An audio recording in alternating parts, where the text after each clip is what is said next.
But the ordinary Palestinians rose up because you denied them basic rights. I lived there. It was apartheid. It was racism. It was endemic. It was rotten. Absolutely, I was shocked within weeks of living there to see how you treated Palestinian people.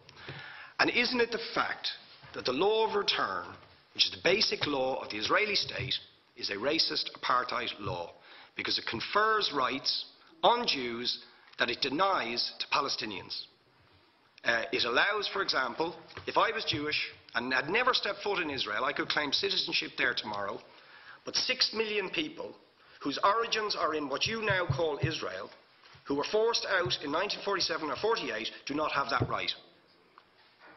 Isn't that part of the reason why the Palestinians are in dispute with Israelis?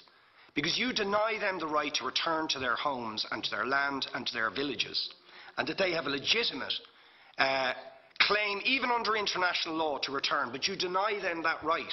Why do you deny them that right? And why do you give that right to other people who have no connection whatsoever with the land, whether you call it Israel or whether you call it Palestine?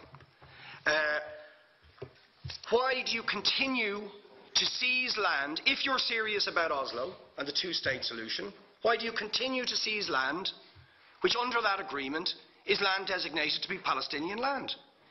500,000 people, most of which has taken place since Oslo. You allow that to happen.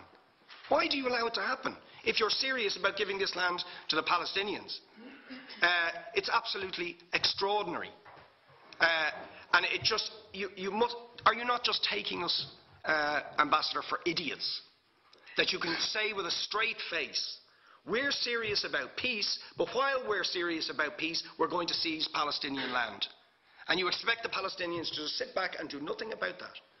And the world to accept that that is an acceptable way to behave. And you asked earlier on, could we have some constructive solutions? Now you know what the Palestinian people have been asking for.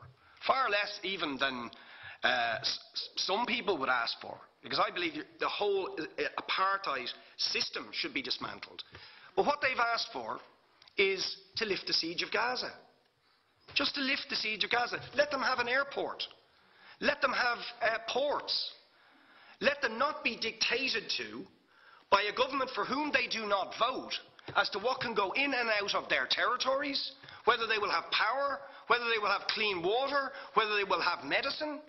What makes you think you're allowed to have nuclear weapons and the fourth biggest army in the world and visit destruction on the people of Gaza, but they have no right to defend themselves?